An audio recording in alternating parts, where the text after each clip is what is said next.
To say that Microsoft has been doing everything right wouldn't be the truth, but to say that it's going to go bankrupt would be just borderline lying. So how come that a company that does so many things wrong, but just angers their customers so much, still continues to be successful? Let's be honest, for everything that Microsoft does right, there will be something that they did wrong. Sometimes it feels like they come out with an update or a platform or a program that just works, that everyone wants and we all praise it and love it, but then they just disconnect so much from their customers and everyone just wants to give up. Like people did this time, exactly like they did this time with Game Pass. When they launched it, everyone loved it because it was more affordable than buying every game you want to play, but then they made it so expensive that for most users it might be cheaper to just buy the games you want to play, and there was so many people that canceled their subscription to the point where the site where you cancel the subscription crashed quite a few times. Now, I will be honest, these users who canceled, they are the best because they are the customers that speak with their wallets, which is the best way to talk with companies because that's the only language they talk, money. Because now, for the first time ever, Microsoft will take responsibility for their mistakes. For the first time, they are being heard. Okay, they have done things wrong before and their projects have backfired, but those projects failed from the start. They tried, they didn't work out, and then they just stopped. And for the first time ever, a platform that is massively successful, that is bringing in a lot of money for Microsoft, is burning up in flames because they messed up. And this is good because up till this moment, we have complained about Windows and we still use it because it's the most common operating system, or at least it's the one that we are used to. Even at school, there are probably things that you didn't like about PowerPoint, let's say, but you will use it because everyone is using it. So no matter how much Microsoft messed up, we still continue to buy their products, and that made them successful until Xbox Game Pass. It's burning up in flames, and this will teach Microsoft a lesson because now more users will stop being their clients and look for better alternatives, and thankfully for every Microsoft service there is an alternative. Nonetheless, Xbox will still continue to be successful because there's no service quite like Xbox Game Pass. So people will still come back just like they came back when Microsoft messed up with Windows 8. You remember that? Yeah, that was prime time for people to move ship to other operating system. And some did, but then again, most people still use Windows for their computers because it's more convenient. And like clockwork, people will come back to Xbox Game Pass. And the reason? It will be more convenient than other options. They know what people want. They are just testing our boundaries. They just want to know how much we are willing to spend so they can take the most out of us. Anyway, we will get back to that later. But first, why is Microsoft so successful? And don't worry, I will not get into the history of Microsoft or talk about all of their apps because there are a lot.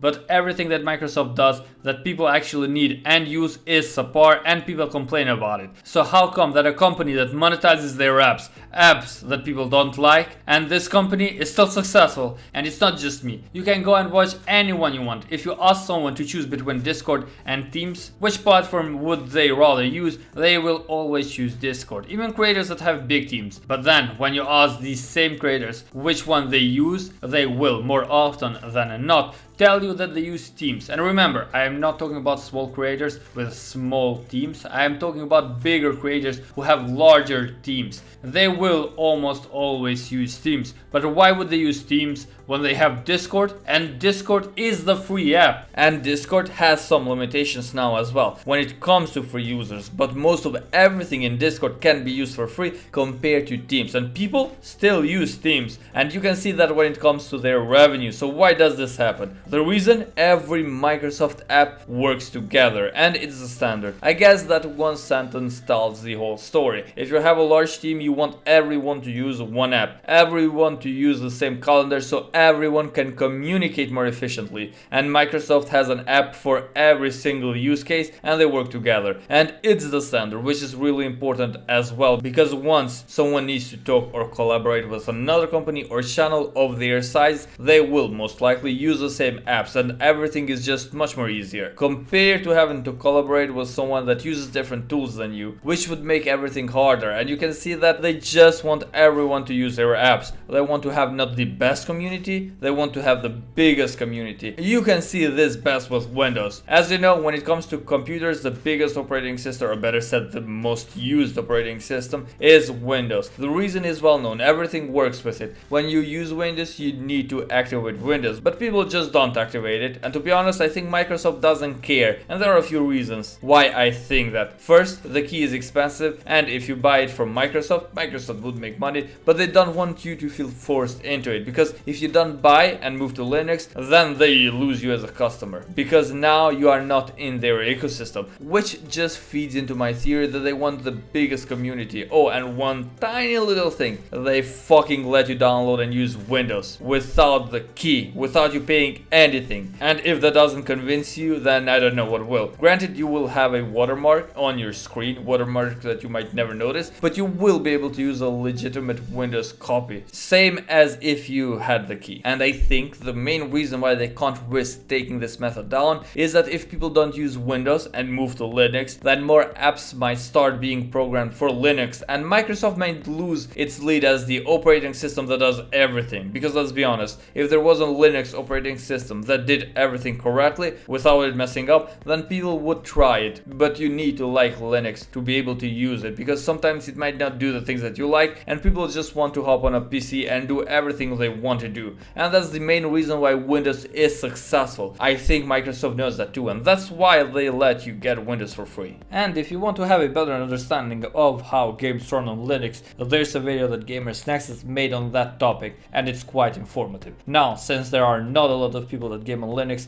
people are not as interested to know how games run on that operating system, and that's why there are not many videos on this topic. But Gamers Nexus made one recently, and if you have ever watched Gamers Nexus, you will know that their videos are highly informative. Anyway, with that out of the way, there were other scandals that Microsoft had, and saying that Microsoft did these scandals wouldn't be the truth, but these scandals have happened inside Microsoft, and the man that did these scandals is Bill Gates. There are several accusations against Bill Gates. They are not true to his image, because let's be honest, at first when you look at him, he looks like a nerd that made Windows and it hit big. But now there are some rumors going around that he was friends with Jeffrey Epstein, or Epstein, however you call his name, and they spent time together. For those who don't know, this man was known for doing some inappropriate things with children.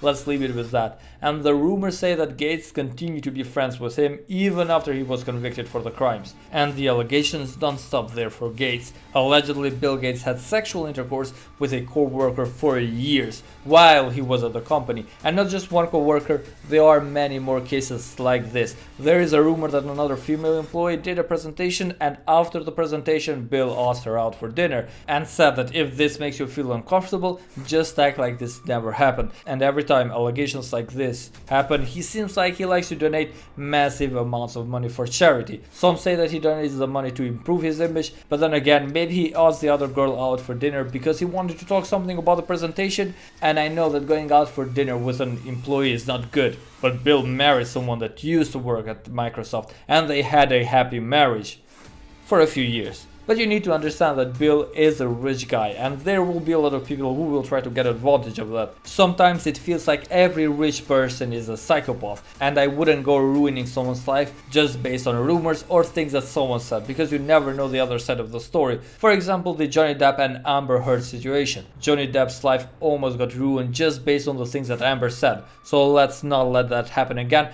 without having some proof. But I am interested to know, what do you think? Are all of these rumors true, or better said, do you believe that Gates is capable of doing these kind of things? And what does the future of Microsoft look like from your perspective? Is it going to get better, or is it going to get worse before it gets better, or is it just going to get worse? Please do leave your thoughts in the comments down below, it helps a lot. And consider subscribing, because from today onward in this channel we will post weekly, so you will have something to look forward to. For now, bye bye.